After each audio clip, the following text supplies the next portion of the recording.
Madam, do you think that there is an excess?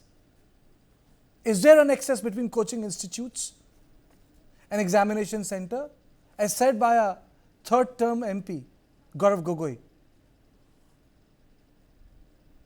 Yes, definitely. This shows that there is a nexus. Who all are involved, coaching institutes or the solver gang or those who have leaked the paper. This needs a thorough investigation by an external agency, not NTA. That's why we are demanding CBI investigation, CBI inquiry in this matter. But the government is not ready to accept. They are not okay with CBI inquiry or some other inquiry by some other committee. The education minister was giving reference of expert committee which has been constituted, and they have given this grace mark. And the NT has also clarified that the committee, that expert committee, I don't know ye kis tarah ki expert committee ye constitute karte hain, whether how many experts are there. And this expert committee, after the committee was constituted, they have given this grace mark ka jo reference hai, grace mark idea. They have come up with this idea after giving reference of the Honorable Supreme Court order. Now the committee, they themselves have admitted that they have verified all the CCTV, and then only they have come up with this conclusion that these number of students should be given grace marks. And at the same time, yesterday I got to know the principal of one of the center was saying, and she has admitted on record in one of the media channel, that there was no time loss. So what kind of investigation this expert committee has, there's a big question mark. The credibility of NTA is at stake.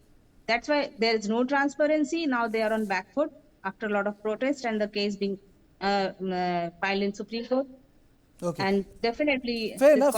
So basically you're saying there is an excess. Let me go across to Aslam Ahmed. One, do you think that there is an excess, but the government says there is no excess? It's a fair play, and they have taken all the required and necessary action. Good evening, Karthik ji and other members on the panel. I think at this moment, to answer this question is slightly premature as to whether there is any nexus or truck between coaching institutes and NTA, because the larger question is slightly different and is a mixed bag of questions. You see, NTA declared the exams were conducted on 5th June 2024 and results are declared on 4th June 2024, that is about a month later. Then what we see is that there is a flurry of activities and responses and questions raised in the media regarding grant of marks in an irrational manner.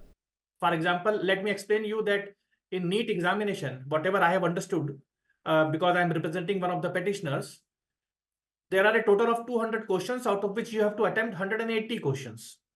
Each question is of 4 marks, so you can get 18 into 4, 720. 720 is the maximum that you can get. Each mark is 4 mark and there is a negative marking. So if you don't get 720 marks, the next highest in order would be either 716. If there is no attempt or if there is a wrong attempt, then it would be 715.